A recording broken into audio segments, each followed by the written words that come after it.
जैसे कोई गलत व्यक्ति होता है, उस गलत व्यक्ति को आप समझा समझा के थक जाते हो, अगर वो नहीं सुधरता तो फिर आप समझाना बंद कर देते हो।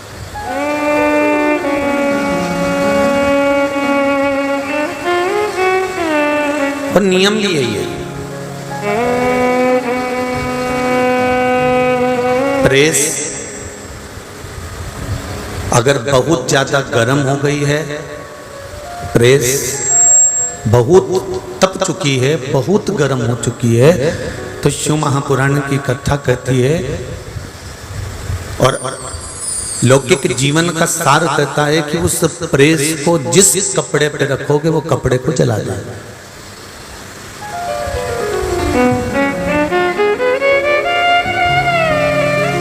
बोलो री हिंगोली वाली जीजियों, सही है कि गलत है? सही है ना? कि बहुत तेज अगर गर्म हो गई है, बहुत तेज गर्म हो गई है, तो उसको आप कपड़े पर रखोगे तो कपड़ा जलाएगा। अब करना क्या है? तो प्रेस जो करता है उसको मालूम है, वो बहुत समझदार होता है। उसने देखा कि यह बहुत ज्यादा गर्म हो गई है, इसलिए उसको साइड में थोड़ा रख दिया। उससे क्या होगा? थोड़ी बोलो बोलो जम के बोलो जरा, थोड़ी ठंडी हो जाएगी। फिर थोड़ी ठंडी हो जाएगी तो वो फिर कपड़ा जलाएगी क्या? नहीं जलाएगी। प्रेस अगर बहुत ज्यादा गर्म है और बहुत ज्यादा गर्म हो चुकी है तो उसको साइड में रख देना चाहिए, जिससे वो हमारे कपड़े को ना जला दे।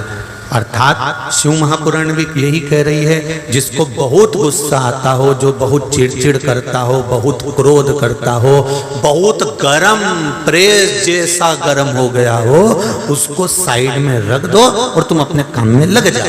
अपने आप प्रेस ठंडी हो जाएगी। ज्यादा लफड़े में अपने को पड़ना नहीं है, अपने को नहीं पड़ना।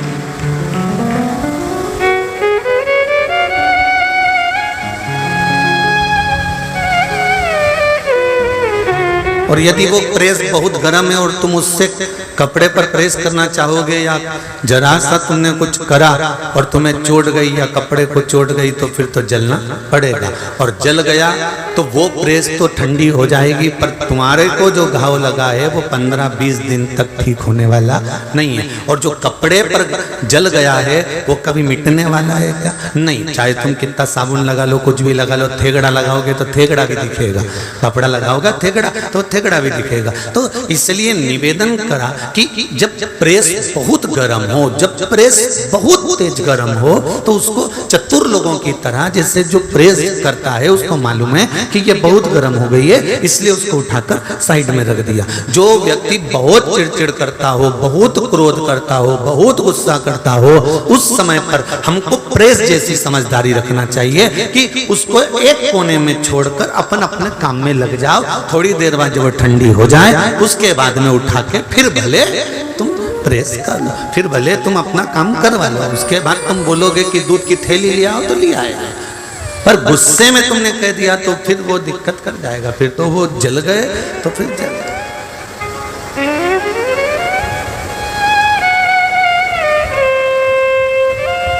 एक बार समझाया, दूसरी बार समझाया, तीसरी बार समझाया, चौथी बार समझाया, नहीं समझे तो फिर उसके बाद उसको छोड़ देना चाहिए।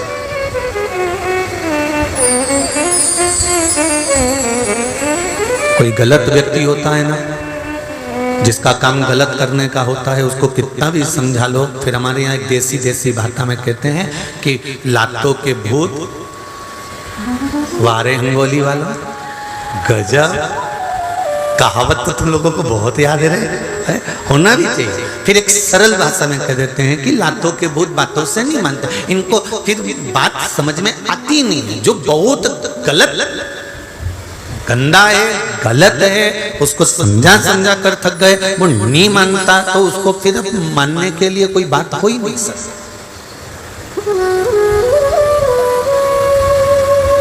पहले रेलवे स्टेशन पे वजन तोलने की मशीन लगी होती थी। किस किसने तुलवाया वजन? जरा हाथ ऊंचा कर। पहले की बात बता रहे, रेलवे स्टेशन पे वजन तोलने की मशीन होती थी। उसमें एक सिक्का,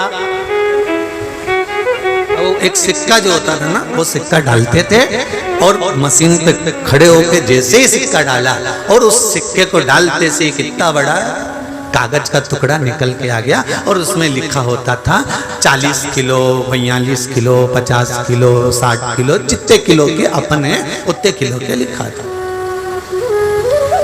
बोलो रे भैया सही है कि गलत है? भाई लोग भी बोले सही है ना, कि वो एक का सिक्का डाला और तुम्हारा वजन 50 kilo, 40 kilo, 30 kilo, 32 kilo, 60 kilo लिखा हुआ बाहर।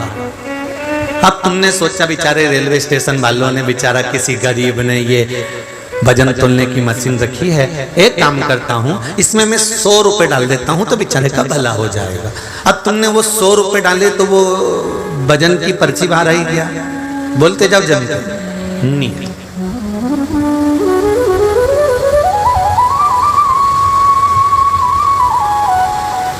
उससे तो वो सिक्का, उससे तो वो क्वाइन, उससे तुम्हारे 100 रुपए से तुमने फिर विचार करा, बेचारा किसी गरीब ने मशीन लगाई है, 500 रुपए डाल देता हूँ किसी का भला हो जाएगा, कोई गरीब का भला हो जाएगा। तुमने 500 रुपए डाले, लिखा हुआ आया क्या? स्लिप आई क्या? नहीं।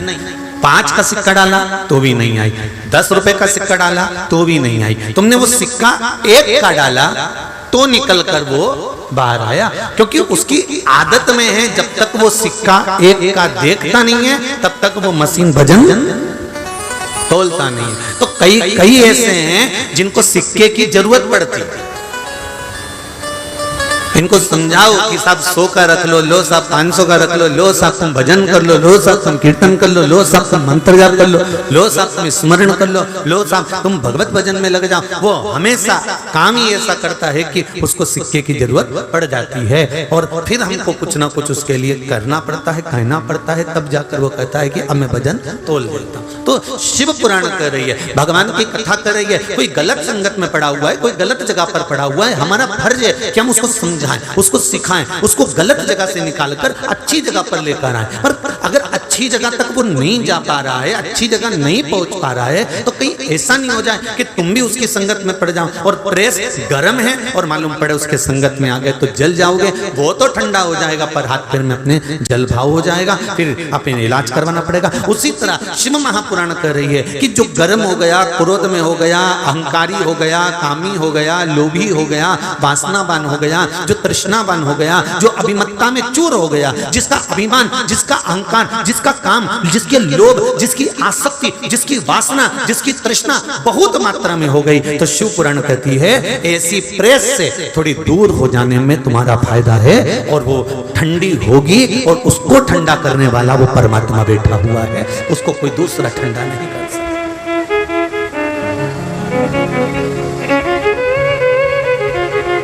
आप उससे थोड़ा सा दूरी बना लीजिए। देव ऋषि नारद को, कामदेव को जीता तो अहंकार आ गया था। भगवान शंकर के पास देव ऋषि नारद ने जाकर कह दिया था जिसको आप नहीं जीत पाए उसको मैंने जीता है। शंकर भगवान मन में समझ गए थे प्रेस गर्म हो गई है, अब इस प्रेस को ठंडा होने के लिए थोड़ा समय लगेगा।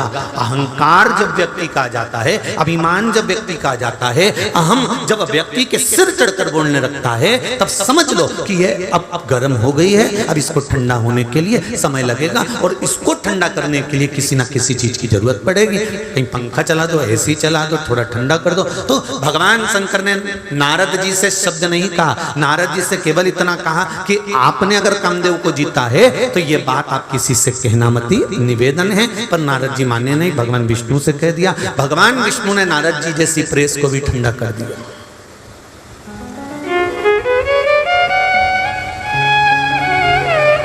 जो अहंकार में फूल जाता है, जो काम, लोभ, वासना, अहंकार, तृष्णा में पड़ जाता है,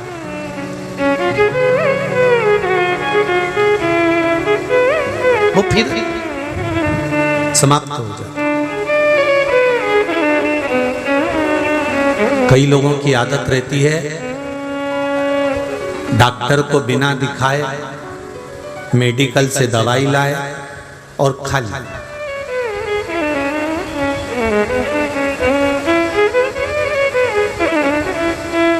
अब पूछो तुम जो दवाई खा रही हो वो डॉक्टर ने लिखी है क्या?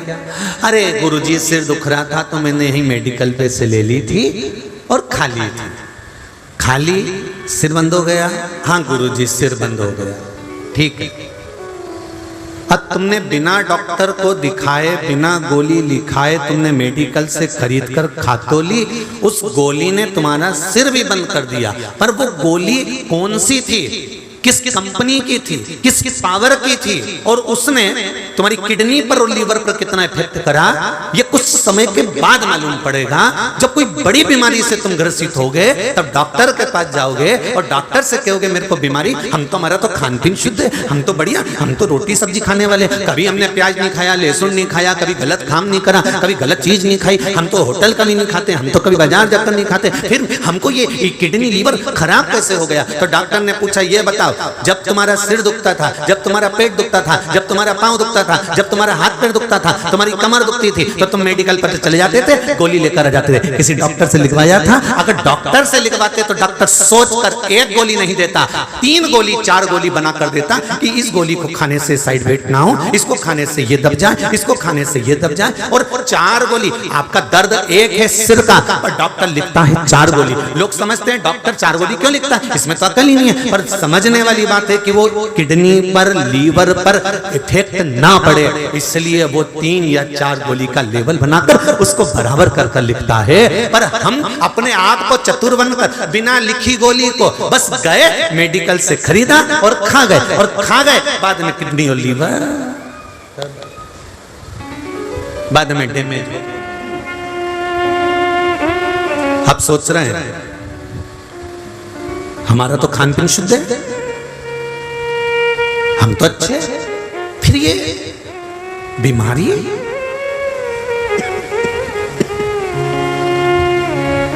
जब हमारा खान पीन शुद्ध है, जब हमारा भोजन शुद्ध है, तो फिर ये बीमारी आई तो आई कहां से?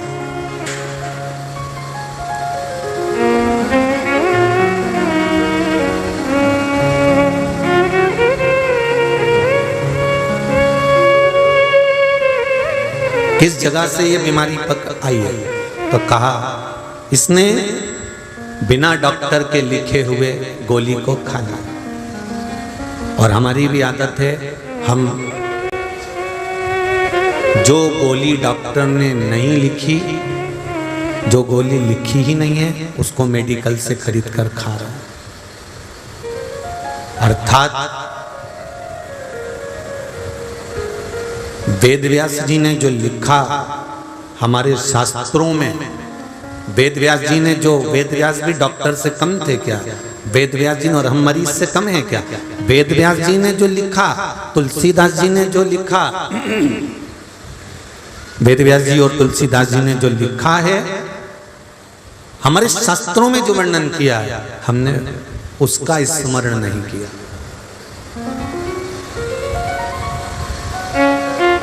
हमने तो अपनी मर्जी से, अपने आनंद के साथ, अपने सुख के साथ में, अपने आनंद के साथ में, जो सनातन धर्म के देवी देवता हैं, जो सनातन धर्म का आनंद देने वाले हैं, उनको भूलकर किसी अन्य मेडिकल पर गए और वहां से कुछ लिया है, दूसरे धर्म में प्रवेश कर गए, और उस धर्म में प्रवेश कर कर तुमने सोच तो लिया कि हमको फायदा हो गया, पर शास्त्र कहता है ये सनातन धर्म से अगर हटकर करा है, वेद व्यास जी ने लिखा ही नहीं और तुमने वो गोली खा ली, तो उसका कोई मतलब नहीं, उसका कोई सार्थत्व नहीं। आप शंभू आप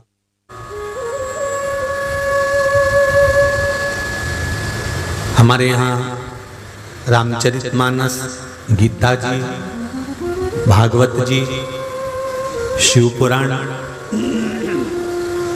देवी भागवत, विष्णु पुराण, नर्मदा पुराण, 18 पुराण, 6 शास्त्रों का स्मरण है, उपनिषदों का स्मरण है।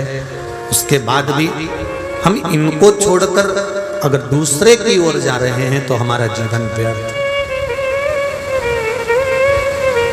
फिर उस जीवन की कोई मूल्यता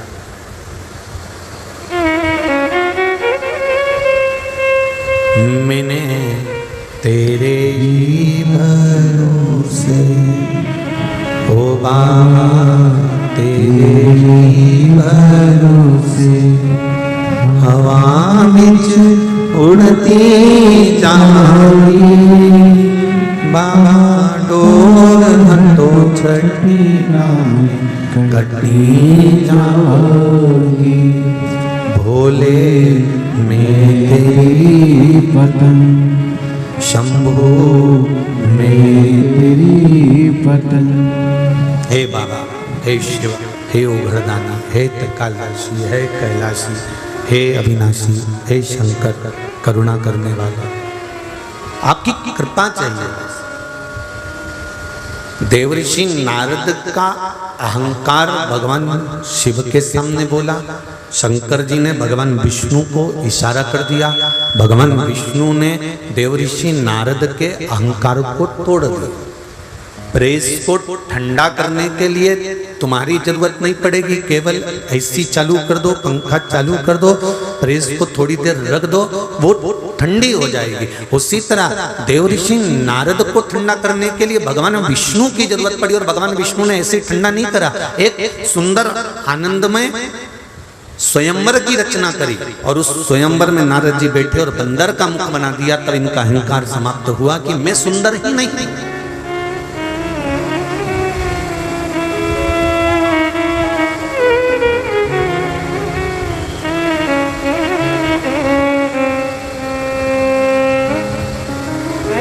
ये बहुत बड़ी बीमारी है, अभिमान।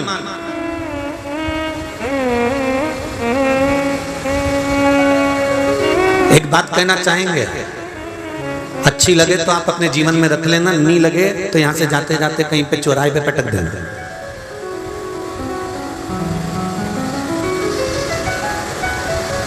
अच्छी लगे तो रख लो।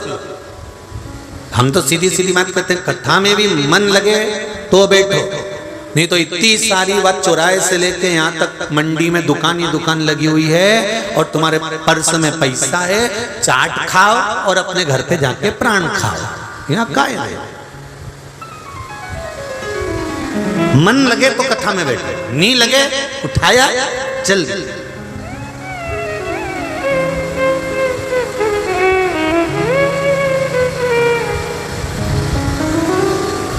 वैसे तो सभी लोग कथा सुनने के लिए आते हैं,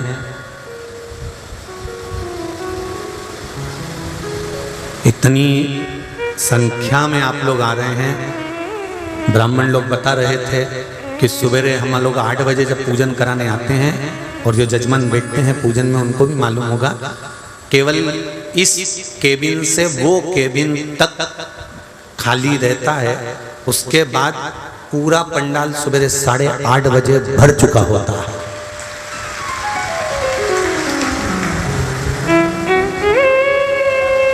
अब 8:30 बजे से अपनी जगह संभाल कर बैठना, जरा हिसाब लगाओ जरा। और कथा पूरी हो जाती है सवेरे 8:30 बजे, आप तो सो के भी नहीं उठे होंगे, ना मुंडा और चाय पी रहे होंगे, और ये स्नान करके और अपने अपने घर से निकल के गाड़ियां भराकर ट्रेन में भरकर और यहाँ पहुंच जाते हैं। कल एक अखबार की न्यूज़ देख रहा था मैं, तो उसमें लिखा था कि हिंगोली के रेलवे स्टेशन पर आने वाली अमरावती, जालना, आसपास के नगर से जितनी पैसेंजर ट्रेन आ रही है, उन पैसेंजर ट्रेनों में रेल विभाग ने 2-2 बोगियां बढ़ा दी। उसके लिए रेल विभाग को बहुत बहुत धन्यवाद। इतनी भीड़ हिंगोली में देखकर, हिंगोली के रेलवे स्टेशन पर इतनी भीड़ देखकर रेलवे ने अपनी पैसेंजर ट्रेनों में एक्स्ट्रा बोगियां बढ़ा दी। उसके लिए रेल विभाग को बहुत बहुत धन्यवाद, बहुत बहुत शिव कृपा।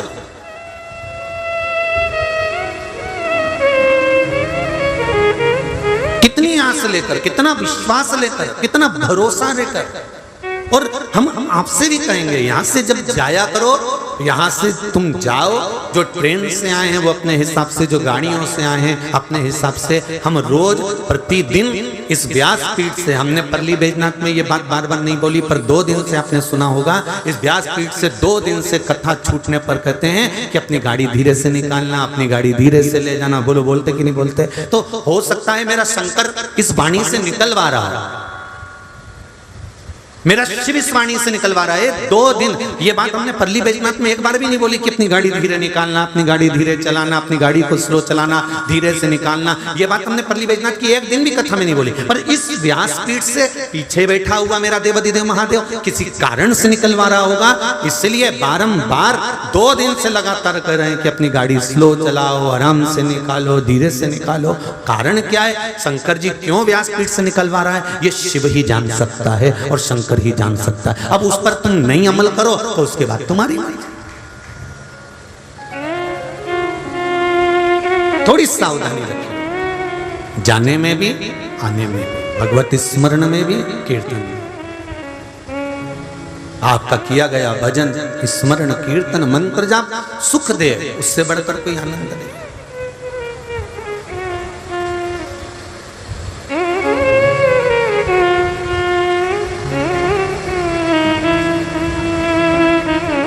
आज कुछ लोग बता रहे थे कि जितनी पब्लिक, जितने भक्त 2 दिन कथा में आए थे वो 2 दिन के एक साथ आज तीसरे दिन पहुंच गए, इतने इकट्ठे हो। अब व्यवस्था तो व्यवस्था ही है, तो उसको संभालना आपको है, अपने आप को आप संभालना, कोई दूसरा नहीं संभाल।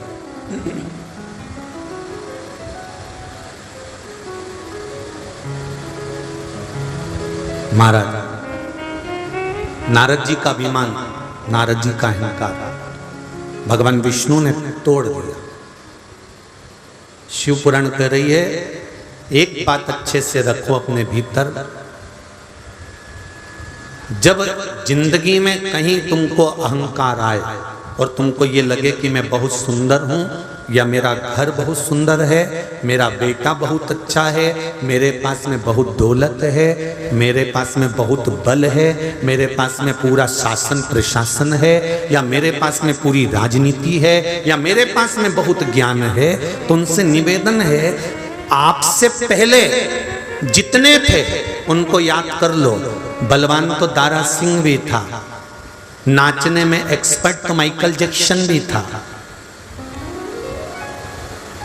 गाने में कोकिला कंठ की तो लता मंगेशकर भी थी। जरा हिसाब लगाइए, आप सुंदरता का बखान करें तो आपसे सुंदर ना जाने कितनी ब्यूटी क्वीन निकल चुकी, कितनी। आपको अगर अभिमान लगे तो एक बार जरा झांक कर देखना कि जिनके पास में करोड़ों की दौलत थी उनको भी छोड़कर जाना पड़ा है, तो हम किस चीज का अभिमान करें? ये तो सब छूटने वाली है। इसलिए उस परमात्मा को याद कर कर अभिमान नहीं करना, हमको धन्यवाद देना है कि तूने घर दिया, तूने परिवार दिया, तूने कुटुंब दिया, तूने कबीला दिया, तूने शरीर दिया, ये तुझे धन्यवाद है। हमें परमात्मा को रोज प्रतिदिन धन्यवाद देना है कि माता के गर्भ में थे। अगर तू जन्म देते देते एक आध आंख निपटा देता तो क्या मैं झगड़ा करने ऊपर आता, या हाथ पैर तोड़कर भेज देता तो क्या मैं झगड़ा करने आता? पर तेरी कृपा है कि मेरी इंद्रियां, पूरा शरीर ठीक है, ये तेरी कृपा है। अच्छे घर में जन्म दिया, ये तेरी कृपा है। अच्छे घर में विवाह करवा दिया, ये तेरी कृपा है। मुझे अच्छे बच्चे दिए, ये तेरी कृपा है। तूने काम धंधा दिया, ये तेरी कृपा है। मुझे अपने घर में रखा है, ये तेरी कृपा है। मुझे अच्छे कुल में भेज दिया, ये तेरी कृपा है। मुझे अच्छे समाज में भेज दिया, ये तेरी कृपा है। कि मुझे भारत की भूमि पर भेज दिया, ये तेरी कृपा, किसी दूसरे की नहीं हो सकती। अमेरिका में पैदा हो जाते और मरने के बाद लिखा होता डेड बॉडी एक्सपायर, और उस पे लिखा होता एक्सपायर डेट, इतनी तारीख को मरे। जैसे अपने यहाँ लिखते हैं ना, कोई मर जाता है तो जन्म तारीख इतनी, मृत्यु तारीख इतनी, नीचे लिख देते हैं उनके फोटो पे कि जिससे याद बनी रहे। तो वहां भी लिखते हैं, अमेरिका में भी, विदेश में भी लिखते हैं बर्थडे इतनी तारीख का, एक्सपायर इतनी तारीख का। पर भारत की भूमि पर एक मदिरा के नशे में डूबने वाला हो, चाहे पापी से पापी व्यक्ति हो, चाहे उसने यहाँ जन्म लेने के बाद गंदे से गंदा काम करा हो, उसके बाद भी उसके मरने पर लिखा रहता है स्वर्गवासी। कितना गंदा आदमी मरा, उसके वहां तो लिखना था कि बेकार, पर नहीं, उसके मरने पर भी लिखा स्वर्गवासी। और ये नाम तो स्वर्गवासी क्यों लिखा? तो किसी ने पूछा अमेरिका में मरे तो एक्सपायर लिखा रहता है, मरे तो एक्सपायर लिखा रहता है, भारत में मरने वाला पापी से पापी, कुत्ते से कुत्ता, दारू कुत्ता तक मरे नहीं तो उसके आगे भी लिखा रहता है स्वर्गवासी। तो इसने कौन सा अच्छा काम कर दिया? तो क्या कोई काम अच्छा नहीं करा, बस एक काम अच्छा करा कि भारत की भूमि पर जन्म लिया। भारत में जो जन्म लेकर मरता है वो स्वर्ग जाता है, भले भजन करे ना। इसलिए उसके नाम क्या आगे लिखा था? स्वर्गवासी, एक्सपायर नहीं।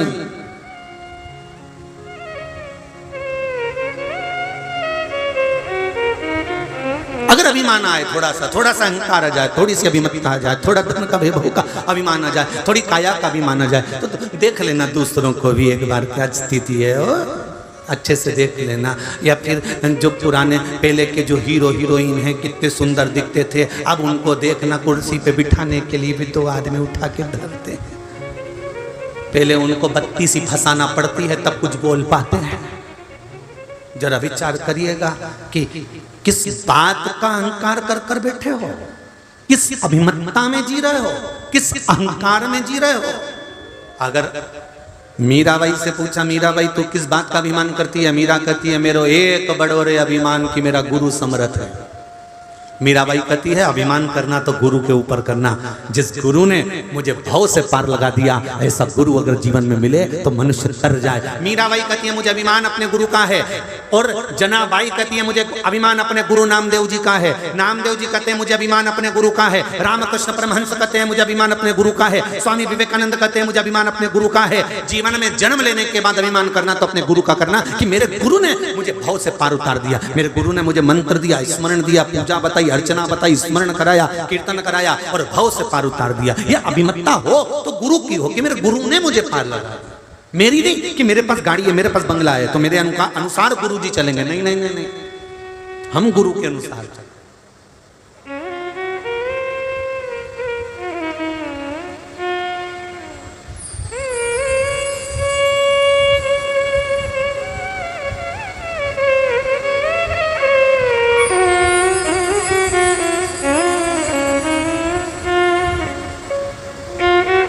अरली बैजनाथ में सोमानी जी के यहाँ पर कोई मिलने आया था, तो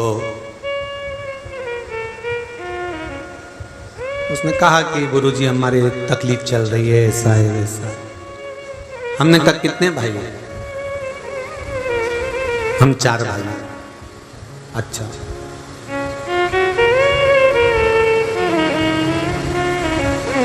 सब एक साथ रहते हैं कि अलग अलग रहते हैं? सब अलग अलग रहते हैं। अच्छा,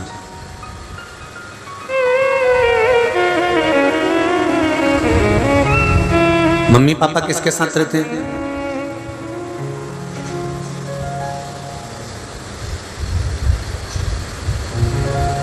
हमने प्रश्न किया मम्मी पापा किसके साथ रहते हैं? उस उत्तर को सुनोगे तो शायद आपकी खुशी का ठिकाना नहीं रहेगा।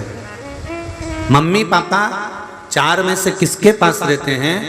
तो वो लड़का कहता है मैं मम्मी पापा के पास रहता हूं।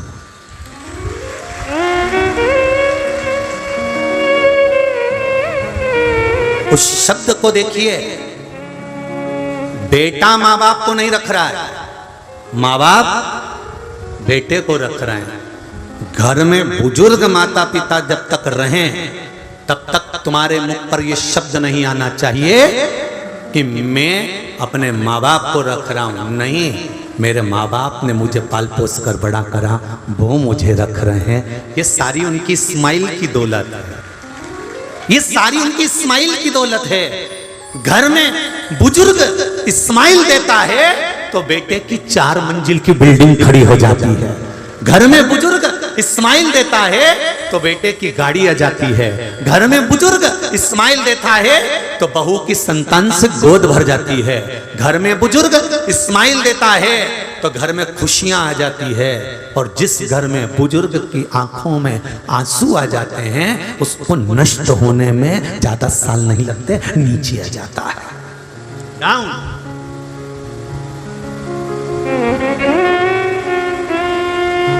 दौलत है बुजुर्ग, दौलत है बड़े हमारे घर के, कई लोग कहते हैं हमारी मम्मी पक्षपात करती है, हमारे पिताजी पक्षपात करते हैं, वो हमको अपशब्द कहते हैं, वो हमको गाली देते हैं, पक्षपात करते हैं ना।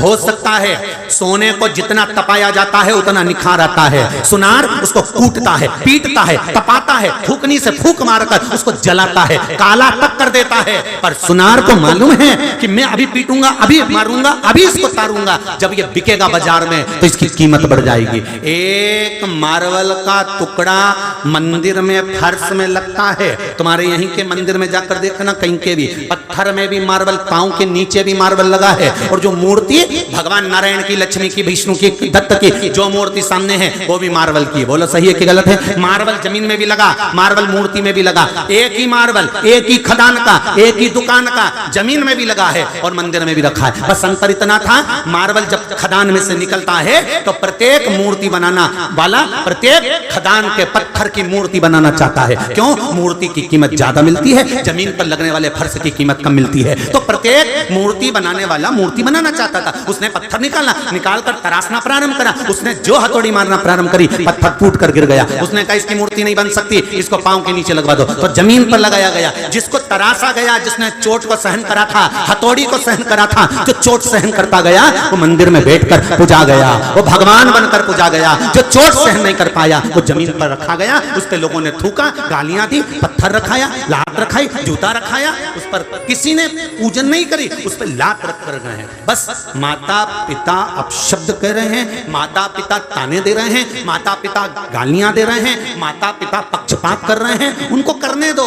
हो सकता है वो तुमको तपाएंगे, इतना तपाएंगे, इतना तपाएंगे कि सोने जैसा निखार देंगे। आज नहीं तो कल तुम खुद देखना, जिसको माता पिता ने अपनी वसीयत दी थी वो रो रहा होगा, और जिसको माता पिता ने नसीहत दी थी वो उन्नति पर चढ़ रहा होगा। जिसको वसीयत दी थी उसका लड़का फूल गया, अरे पापा दादी ने मुझे बंगला दे दिया, अरे पापा दादाजी ने मुझे ये दे दिया। पैसा पैसा देख के छोरे ने डब्बा खेल लिया, शेयर मार्केट में लगा दिया, दोस्तों के साथ जुए में बैठ गया, मांसाहार में बैठ गया, वेश्यावृत्ति में बैठ गया, सारा नाश मिला दिया। जिसको वसीयत मिली थी वो आज भी रो रहे हैं, और जिनको नसीहत मिली थी वो आज खुशी की जिंदगी जी रहे हैं, क्योंकि उनकी औलाद को कुछ नहीं मिला पर संस्कार। दादी की सेवा करना, पापा दादी तो मुझे पूछती तक नहीं, कोई बात नहीं, पानी पिला कर आ, दवाई दे कर आ, जा डॉक्टर को दिखाया। पापा तो ताऊ जी का लड़का भी तो है, उसके पास तो गाड़ी है, अपन क्यों जा? बेटा माँ है ना, दादी है ना, अपने पास कुछ नहीं ना, जा साइकिल पे बिठा कर ले जा, जा गोदी में उठा कर ले जा, जा दादी को दिखा करा, जा दादाजी का हाथ पकड़ कर जा। उसने इनको नसीहत दी है, और वो नसीहत इतनी फली कि ऐसी मंडी में उनका व्यापार आज भी चल रहा होगा। जिनको नसीहत मिली वो आज भी ठाठ से जी रहा होगा, और जिनको वसीयत मिली, प्रॉपर्टी मिली, जमीन मिली, जायदाद मिली, मालूम पड़े कर्जे में इतने लदालू हो गए कि सब बेच कर जाना पड़ा होगा, दूसरे गांव में जाकर शिफ्ट होना पड़ा होगा। अंतर है नसीहत और वसीयत में। थोड़ा जरूर तुम्हें सीहोर वाले महाराज की बात बुरी लगती होगी, लग जाए, उसमें कोई दिक्कत वाली बात नहीं है। अगली बार हिंगोली मत बुलाना, हम जबरदस्ती आ जाएंगे, उसमें कोई टेंशन नहीं, उसमें चिंता मत करो। पर सुधार के थोड़ी बहुत तो अपनी जिंदगी में, वो कहते हैं ना 300 ग्राम खाना खाओ तो 30 बूंद खून बनता है। कितना? जम के बोलो, 30 बूंद खून। 200 ग्राम खाना खाओगे 20 बूंद खून बनता है। तो कहा इतना सारा खाया था, वो गया कहाँ? तो कि जो खाया था वो तो भ्रष्टा में चले गया, वो तो गंदगी में चले गया। बचा कितना? कि 30 बूंद खून बचा, 30 बूंद खून बचा। अब 30 बूंद खून में से भी 1 बूंद खून तुम्हें ताकत देता है, जिससे तुम्हें एनर्जी मिलती है और तुम चल फिर सकते हो। तो 300 ग्राम खाने से 30 बूंद खून बना, 30 बूंद खून से 1 बूंद ताकत बनी, और वो ताकत तुमको चलाती है। उसी तरह 3 घंटे की कथा में से 3 मिनट की कथा समझ आई। 3 मिनट की कथा में से 1 मिनट की भी अगर यहां लग गई तो जिंदगी सवर गई, बस हो गया कल्याण। 1 मिनट की भी अगर लग गई बस वो लगन तुमसे लगा बैठे जो होगा देखा जाए। 1 मिनट की भी अगर लग गई तो बहुत बहुत। और कई लोग कह देते हैं बात बात में, अब तो दिल में लग गई रे बाबा, जब भाइयों का झगड़ा हो या परिवार में झगड़ा हो तो कहते हैं हमारे दिल में लग गई, अब तो मैं बिल्कुल बात ही नहीं करूंगा। क्यों रे, तुम्हारे दिल में लगे तो तुम बात बंद कर दो। यहाँ इतनी पत्थर मार के तो तुम क्यों नहीं फिर भजन कर लो। किन्नी महाराज ने दिल में लगा दी, अब तो मंदिर जाऊंगा, चाहे कुछ भी हो जाए तो कीर्तन करूंगा। जरा सा झगड़ा होता है ना माताओं का, सबसे पहले खाना बंद करती है, मेरे को तो खाना खाना ही नहीं है। और शिव पुराण कहती है जितना झगड़ा हो उतनी रोटी ज्यादा खाओ, क्योंकि एनर्जी भी तो चाहिए झगड़ने के लिए। बोल तो जरा, तो बल कहां से लाओगे? इसलिए झगड़ा जितना ज्यादा हो, रोटी, नारियल पानी, सूप, जूस अच्छे से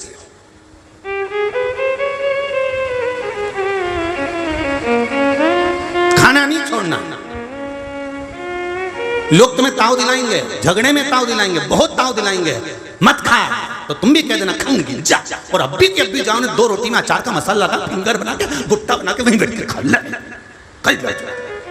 अपन खाना नहीं छोड़ना अपने को, चाहे कुछ भी हो जाए। लोग के यहाँ से चली जा, अपने मायके जा, कि नी जाऊं यहीं छाती पे मूंग धरूंगी और मोबाइल लेके कथा सुनने बैठ गए। क्यों हो जाए?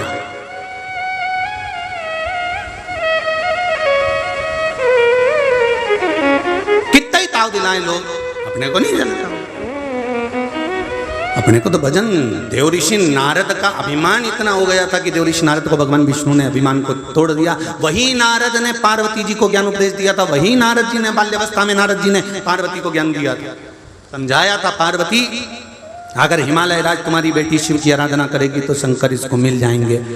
पार्वती जी ने तब साधना करी पर शिव नहीं मिले, नहीं मिले, शंकर नहीं मिले। बहुत तप करा माता पार्वती ने, बहुत साधना करी। शंकर भगवान मगर बनकर आए, साधु बनकर आए, ऋषि बनकर आए। शिव जी ने बारंबार परीक्षा ली पर पार्वती जी के सम्मुख में शिव नहीं आए, प्रकट नहीं।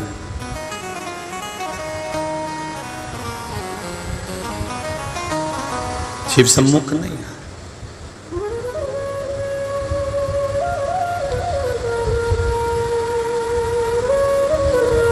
हृदय चित्र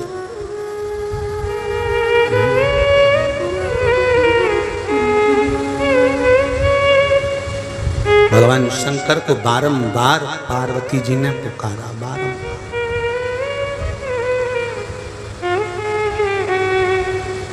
बारंबार।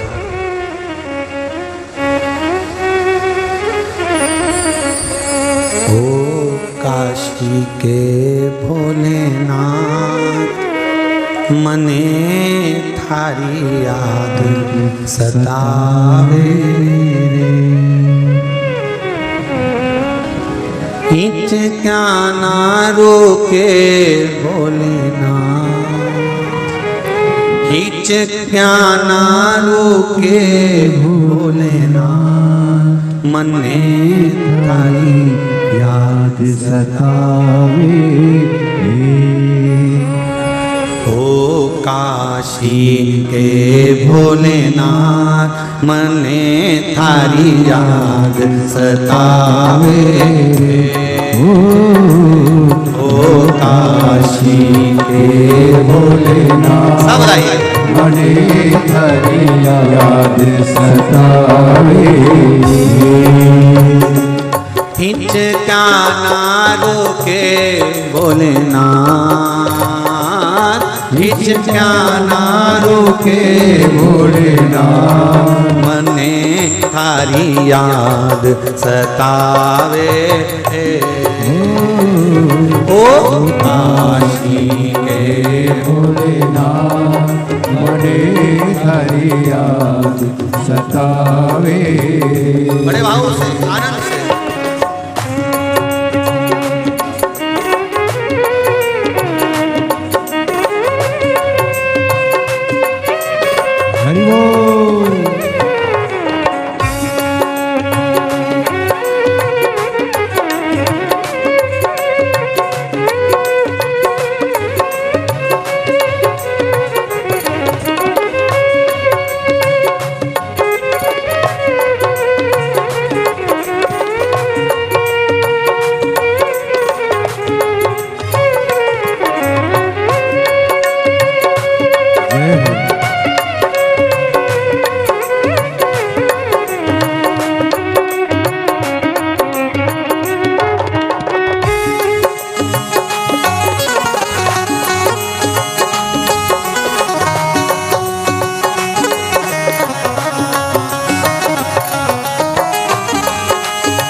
आँखें सी अटक गई, नैनों में अटक गई, कब तुम दर्श दिखाओगा। आँखें सी लटक गई, नैनों में अटक गई, कब तुम दर्श दिखाओ। बाकी सी लटक गई, नैनों में अटक गई, कब तुम दर्श दिखाओगा। बाकी सी अटक गई, नैनों में अटक गई, कब तुम दर्श दिखाओगा। गिरना बंधेरे बोले ना, अब हीर ना बंधेरे भोले ना, मने थारी याद सतावे। ओ काशी में भोलेनाथ, मने थारी याद सतावे। ओ काशी के भोलेनाथ, मने थारी याद सतावे। ओ काशी के भोलेनाथ, मने थारी याद सतावे। खींच क्या ना रोके भोलेनाथ, एक प्यारा रुके भोलेनाथ। खींच क्या ना रोके भोलेनाथ, एक प्यारा रुके भोलेनाथ। मन में थारी याद सतावे। ओ काशी के भोलेनाथ, मने थारी याद सतावे। आओ आओ जी म्हारा भोलानाथ, आओ आओ जी मारा भोलानाथ। आओ आओ जी म्हारा भोलानाथ, आओ आओ जी मारा भोलानाथ। मन में थारी याद सतावे। ओ काशी के भोलानाथ, मने थारी याद सतावे। जय हो। हरि बोल।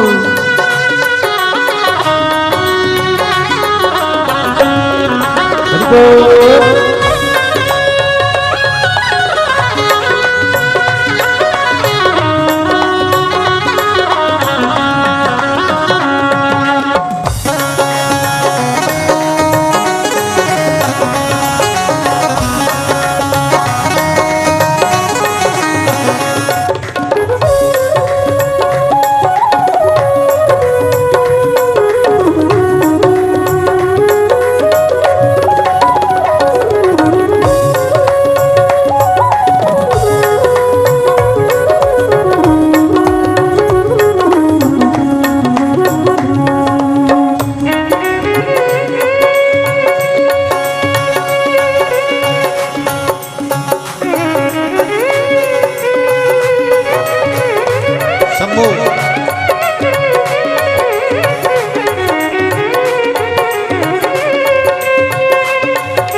तो द्वार द्वार पर हारी, पर सब कोई मिलते भिखारी।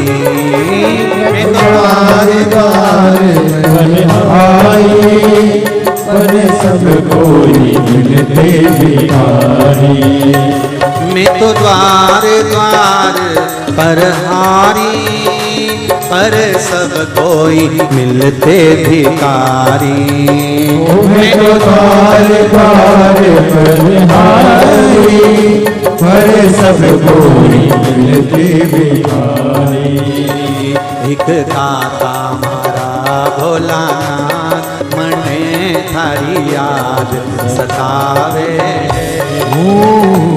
एक दाता मारा भोलानाथ, मने थारी याद सतावे। तुम काशी छोड़ो भोलानाथ, तुम काशी छोड़ो भोलानाथ, तुम काशी छोड़ो भोलानाथ। तुम काशी छोड़ो भोलानाथ। मने थारी याद सतावे। ओ काशी के भोलानाथ, मने थारी याद सतावे। ओ काशी के भोलेनाथ, मने थारी याद सतावे। आओ आओ जी मारा भोलानाथ, आओ आओ जी मारा भोलानाथ, आओ आओ जी मारा भोलानाथ। आओ आओ जी मारा भोलानाथ। हिंगोली आओ जी आओ भोलानाथ, हिंगोली आओ जी आओ भोलानाथ। मने थारी याद सतावे। ओ काशी के भोलानाथ, मने थारी याद सतावे। ओ काशी के भोलानाथ, मने थारी याद सतावे। ओ काशी के भोलानाथ, मने थारी याद सतावे। ओ काशी के भोलानाथ, मने थारी याद सतावे। थारी याद सतावे, मने थारी याद सतावे। थारी याद सतावे। मने थारी याद सतावे। आर आर महादेव तुम काशी छोड़ो भोलानाथ, तुम काशी छोड़ो भोलानाथ, मने थारी याद सतावे। मेरे दुखड़े मिटाओ भोलानाथ, मेरे दुखड़े मिटाओ भोलानाथ, मने थारी याद सतावे।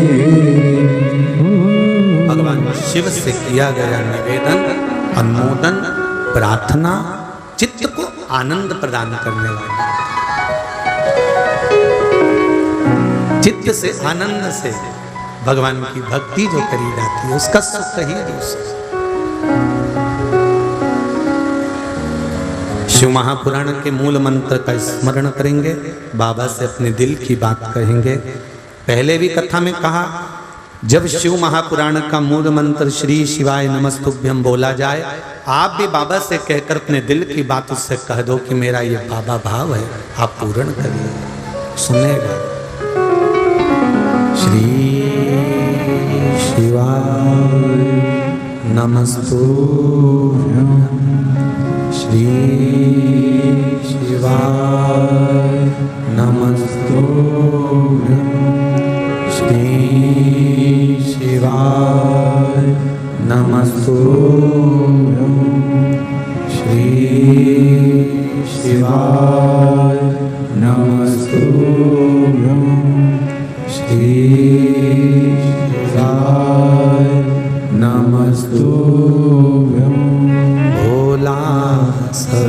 दुख काटो मारा, ओ भोला सब दुख काटो मारा। शिव शंकर जपो तेरी माला, भोले बाबा जपो तेरी माला, भोला सब दुख काटो मारा, ओ भोला सब दुख काटो मारा। भगवान से अपने हृदय की बात कहें कि बाबा स्वयं देवऋषि नारद के कहने पर जो पार्वती जी तप साधना में लगी थी, शिव को प्राप्त नहीं कर सकी, तब नारद जी ने पार्वती जी को जाकर देखा कि इतना घोर तप करने पर तो भगवान प्रकट हो जाना चाहिए, फिर ये प्रकट क्यों नहीं हो? आप आए नहीं और सुबह हो गई, मेरी पूजा की थाली धरी की धरी।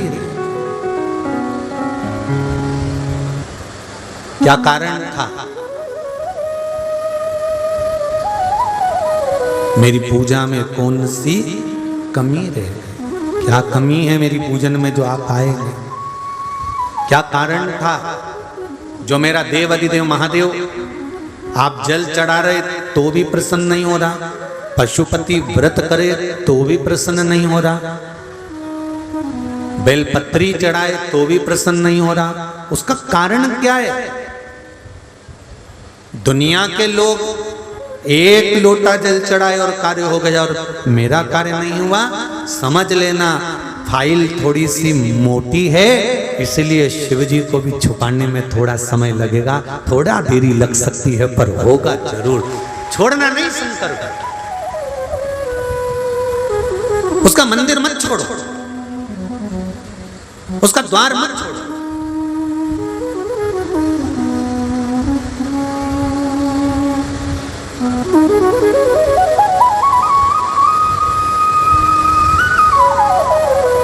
और जब मंदिर और द्वार नहीं छूटेगा, तेरे मंदिर में आना मेरा काम है और मेरी बिगड़ी बनाना तेरा काम है। हमने उसका द्वार नहीं छोड़ा, हमने उसका मंदिर नहीं छोड़ा, तो वो सुनेगा जरूर, निश्चित है सुनेगा।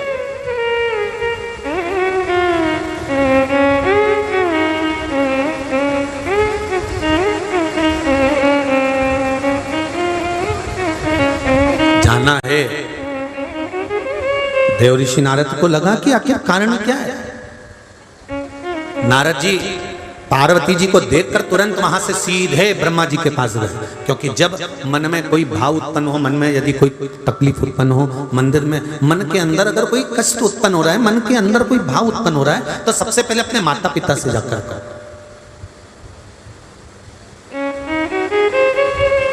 अगर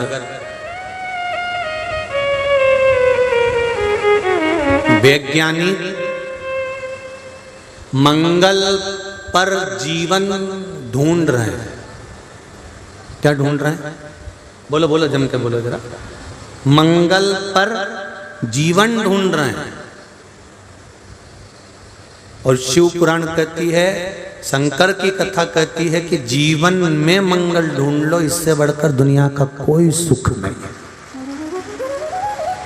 मंगल पर तुम कब जाओगे, कब रहोगे और कब तुम्हारा जीवन जियोगे, वहाँ प्लाट खरीदोगे और फेंसिंग कराओगे और वाटर कूलर लगाओगे और एसी लगाओगे, इसका पता नहीं है।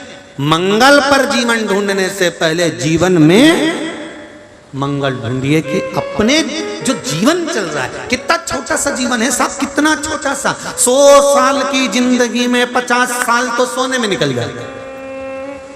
कितने साल बोलते आओ जरा? 100 साल की जिंदगी में 50 साल सोने में निकल गए।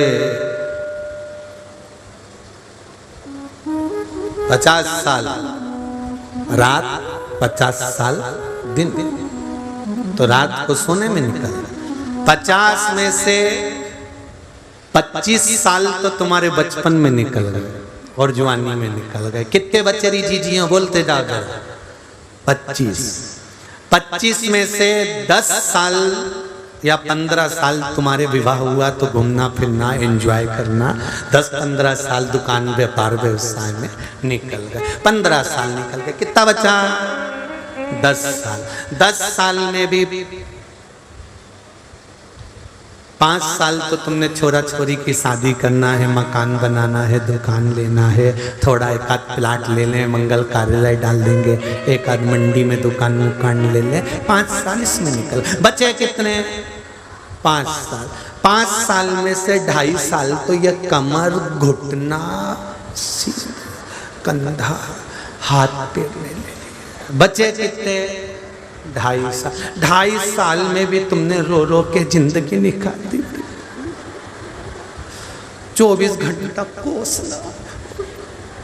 अब पूरा 2.5 साल इसमें निकाल दिया तो फिर भजन को समय क्या दिया ये बताओ। 100 साल ऐसे कैसे ही निकल गए। भगवान भी कहेगा रे मैंने तुझे कितना जोरदार बना के भेजा था। ये 2 कटोरे दिए थे कि शिव महापुराण की कथा हो तो आस्था चैनल को चालू कर लेना, फेसबुक यूट्यूब पर सुन लेना, और अगर अपने हिंगोली में हो तो थोड़ा इन पाँवों को कष्ट देकर वहां चली जाना, एक बार बैठकर कथा का रस तत्व ग्रहण कर लेना तो जीवन सार्थक हो जाए।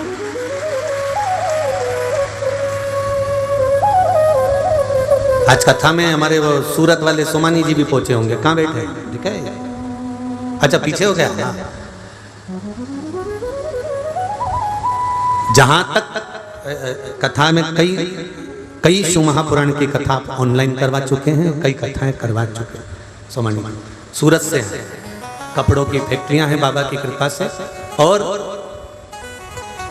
दोनों पति पत्नी का नियम है कि कहीं अगर कथा हो रही है 1 दिन 2 दिन के लिए बाबा की कथा, तो हम इनसे पूछते हैं तुम्हारी इतनी फैक्ट्रियां और फैक्ट्री को चला कौन रहा है? तो गुरु जी आप ही ने तो कहा बाबा चलाता रहता है। तो कई बार तो पूरा की पूरा 2 ही बेटे, बहुए, पोता पोती सब कथा में आके बैठ जाते हैं और फैक्ट्री भोलेनाथ जी चलाते रहते हैं। तो ये तो शिव की उपासना है, शिव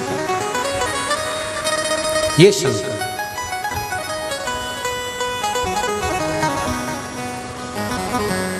और ऐसा नहीं है कि तुम लोग भी कोई कम हो, सब दमदार। पर एक निवेदन है, केवल धन के दमदार मत रहना, थोड़ा भजन की दमदारी भी होना चाहिए, सत्संग की दमदारी भी होना चाहिए, कीर्तन की भी होना चाहिए, मंत्र जाप की भी होना चाहिए। मैंने तेरे ही भरोसे, मैंने तेरे ही भरोसे हवा बिच उड़ती जावागी, बाबा डोर हटो छटीला में कटी जावागी। धन की दमदारी ना रखें, थोड़ा मन की भजन की दमदारी भी रखें। परिवार से प्रेम रखो, मना नहीं है, पर उनके साथ प्रेम रखते रखते मेरे देवाधिदेव महादेव से भी प्रेम रखो। कितना भी प्रेम परिवार वालों से कर लेना, तुम्हारे मरने के बाद परिवार के लोग जो तुम्हें चाहते हैं, तुम्हारे मरने के बाद हाथ जरूर धोएंगे। मर गए, छुआ हाथ धो, छुआ पाँव धो, शमशान से आयो नहाओ, कपड़े पटक दो पानी में, बाहर खड़े रहो, 1 बाल्टी पानी डालूंगी, फिर अंदर आना। मर गए, जो अपने थे बाजू में ही रहते थे, छोरा छोरी भी गोदी में खेलते थे, मरते इतने विचित्र हो जाएंगे कि तुमको हाथ भी लगाएंगे तो धोएंगे। परिवार के लोग तुम्हारे मरने पर हाथ लगाएंगे तो धोएंगे। केवल एक देव अधिदेव महादेव ऐसा होगा, मेरा शिव। अगर अर्थी निकलती है, मंदिर में आरती भी हो रही होती है तो पंडित जी पर्दा लगा देते हैं कि मरा हुआ मुर्दा निकल कर जा रहा है। अगर अर्थी निकलती है तो पंडित जी दरवाजा बंद कर देते हैं कि मुर्दा निकल कर जा रहा है। पर केवल सारे मंदिरों के पर्दे बंद हो जाएंगे, अर्थी निकलते समय दरवाजे बंद हो जाएंगे। केवल एक महादेव का मंदिर एक ऐसा होता है कि अर्थी निकलती है तो भी महादेव का पर्दा बंद नहीं होता, द्वार बंद नहीं होता। केवल एक देव अधिदेव महादेव। क्योंकि उसी से तो मिलने जा रहा है, तो उसका द्वार बंद करने से मतलब केवल एक शिव। सारे मंदिरों के दरवाजे बंद कर देते हैं अर्थी के समय पर। अर्थी निकल रही है, मंदिर का दरवाजा बंद कर दो, पर्दा लगा दो, भोग लग रहा है पर्दा लगा दो, अभी मत खोलना।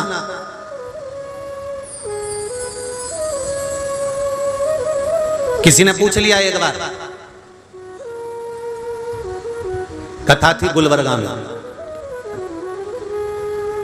मारवाड़ी महिला मंडल कथा करवाई थी। उसमें एक माता ने पूछ लिया, गुरुजी तुम कहते हो कि अर्थी निकलती है तो दरवाजा पर्दा लगा दिया जाता है, तो कायदे से तो अर्थी निकल रही है, तो भगवान को तो दरवाजा, तो अर्थी ले जाने वाले थोड़ी अर्थी नीचे कर लेते हैं, मंदिर देख कर स्लो कर लेते हैं, पंडित जी दरवाजा खोलेंगे दर्शन हो जाएगा, आखिरी दर्शन भी करा दो। कोई भजनावली होगा तो, और कोई पक्का सिंदूर चढ़ा हुआ बेरू होगा।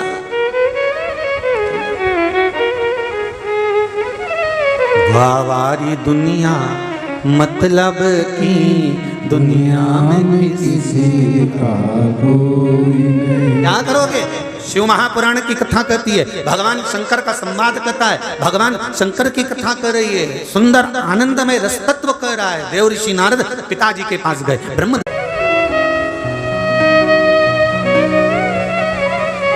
महाराज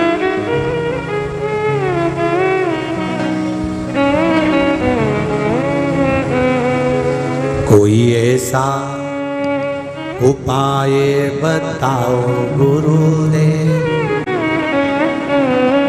कोई ऐसा उपाय बताओ गुरु रे, शिव मेरे द्वारे खड़े हैं, शिव मेरे द्वारे खड़े हैं। भगवान शंकर मेरे दरवाजे पर न ऐसा कोई उपाय।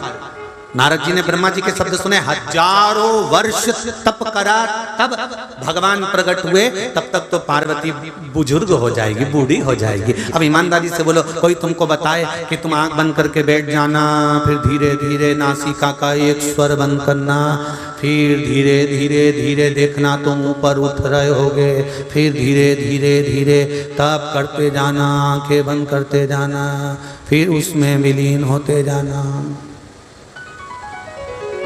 फिर गुरुजी ने पूछा कुछ दिखा? हाँ, क्या दिखा? फ्रिज में 3 दिन पुराना केक और पेटिस रखा हुआ है। गुरुजी बोले रहने दे, तप नहीं होगा। आंख बंद करने पे भी पेटिस नजर आए तो काहे का तप हो जाए।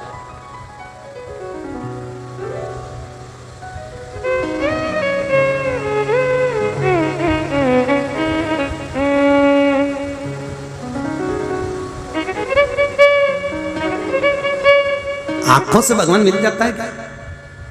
अरे बोलो तो सही, नेत्र से भगवान मिल जाता है क्या? भजन करने से?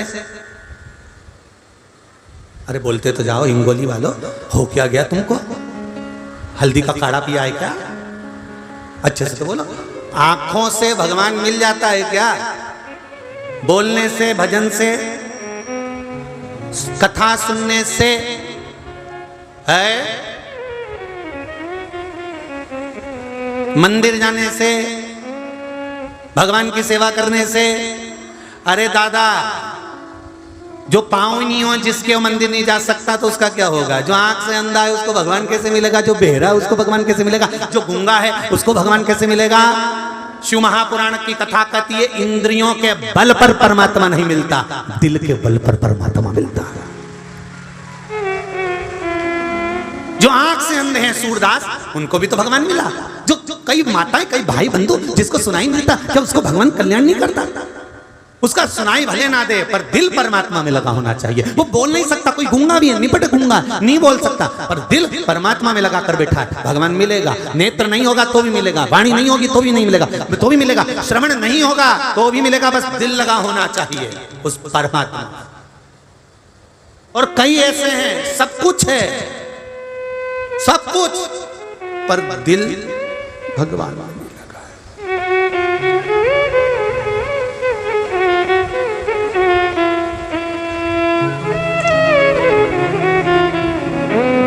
थोड़ा एक बात का बुरा लग सकता है, बोल दूं क्या? पक्का संभाल लेना तुम, ठीक है? जो मंदिर में ट्रस्टी होते हैं ना, जितने भी आस्था चैनल पर जितने सुन रहे हो, फेसबुक यूट्यूब पर जितने सुन रहे हो, और हिंगोली में जितने सुन रहे हो, मंदिर में जितने ट्रस्टी होते हैं ना, इनको आय और व्यय से मतलब होता है, इनको कागजों से मतलब होता है, इनको कौन काम कर रहा है नहीं कर रहा है इससे मतलब होता है, पर यह कभी दिल से अपना ट्रस्टी का पद हटाकर मंदिर में भगवान को दिल लगा बैठते तो इनको ट्रस्टी बनने की जरूरत ही नहीं पड़ती। भगवान क्या बनाता वही जान सकता, ये दिल नहीं लगाता है।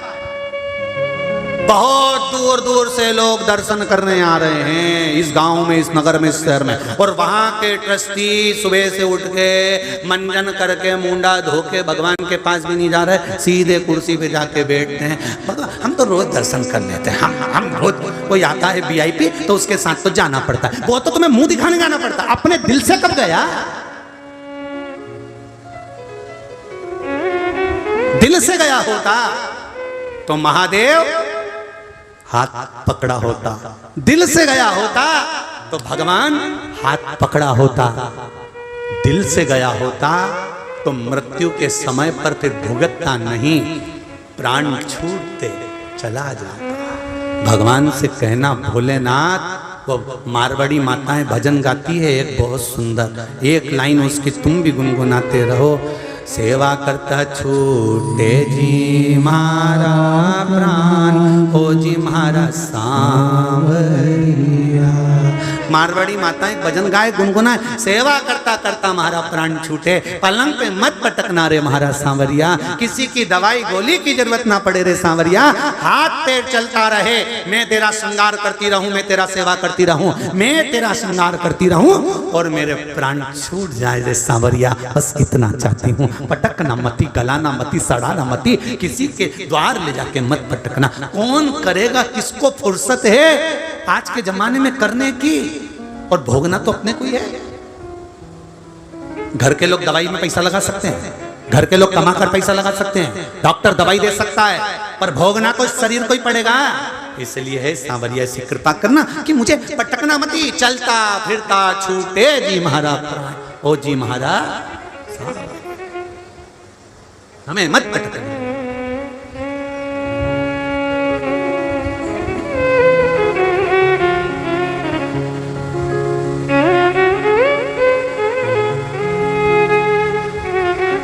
महाराज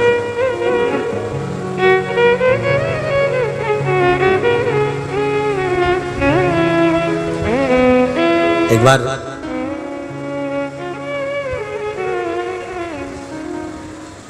रुणीचा के रामदेव बाबा जब बिहाने के लिए गए थे,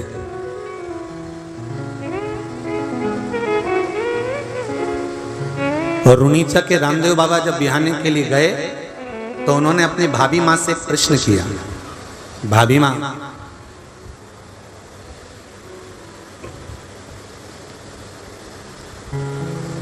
आप अपने देवर की शादी कर रही हो, भाभी माँ ये विवाह का बंधन क्यों होना चाहिए? रामदेव बाबा रुणीचा वाले से भाभी कहती है ये विवाह का बंधन नहीं है, पति के साथ में पत्नी का बंधन इसलिए किया जाता है कि एक अगर भगवान की सेवा में थोड़ा चूक कर जाए तो दूसरी सेवा में आगे बढ़ जाए। ये भाभी अपने देवर से कह रही।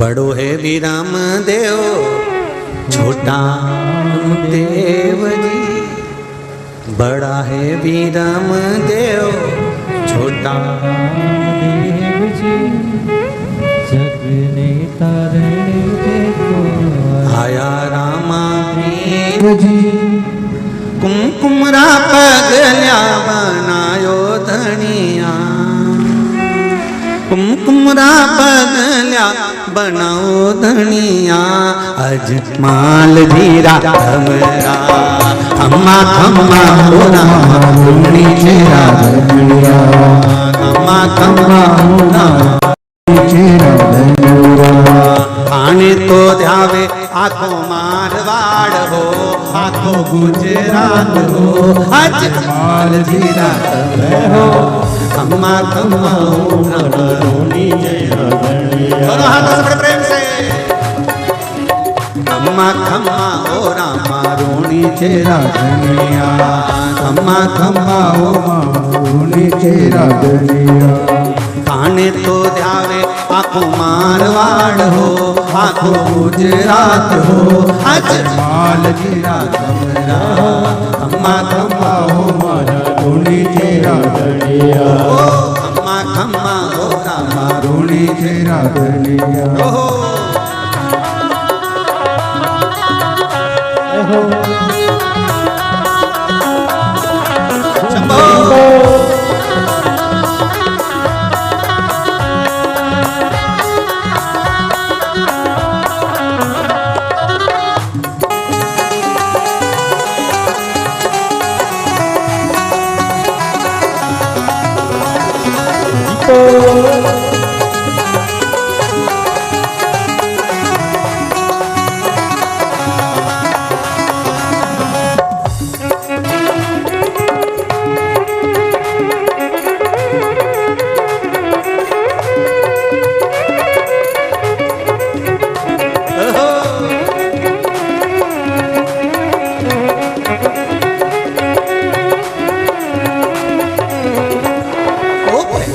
पहली पाती थाने सुगना बाई भेजी रे पहली पहली पाती थाने सुगना भाई भेजी रे ओ पहली पाती थाने सुगना बाई भेजी रे पहली पहली पाती थाने सुगना भाई भेजी रे ऊपन तो दूध पायो धनिया ऊपन को दूर चरायो धनिया आज माल जीरा मेरा खम्मा खम्मा हो मारा धूनी चेरा धनिया खम्मा खम्मा हो मारा धूनी चेरा धनिया थाने तो ध्यावे आखो मारवाड़ हो आखो गुजरात हो अजमाल जीरा मेरा खम्मा खम्मा हो मारा धूनी चेरा धनिया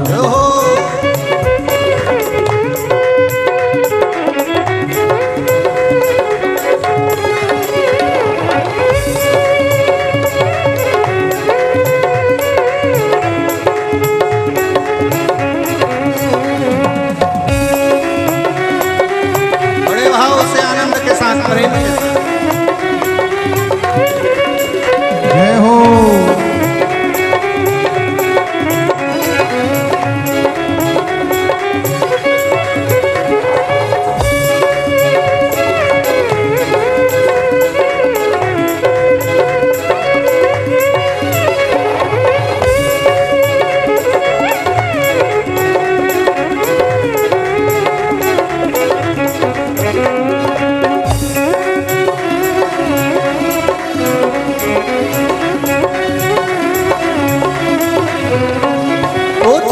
दूजी पाती थाने सुगना बाई भेजी रे दूजी माती थाने सुगना भाई भेजी रे ओ दूजी पाती थाने सुगना बाई भेजी रे दूजी पाती थाने सुगना भाई भेजी रे मिश्री को नौन बनायो धनिया ओ मिसरे को भोग लगायो धनिया ओ आज माल जीरा का खम्मा खम्मा हो मारा धूनी तेरा धनिया ओ खम्मा खम्मा हो मारा धूनी तेरा धनिया थाने तो ध्यावे आखो मारवाड़ हो आखो गुजरात हो अजमाल जीरा धनिया खम्मा खम्मा हो मारा धूनी तेरा धनिया ओ खम्मा खम्मा हो मारा धूनी तेरा धनिया खम्मा खम्मा हो हो मारा धूनी तेरा धनिया खम्मा खम्मा हो मारा धूनी तेरा धनिया खम्मा खम्मा हो मारा धूनी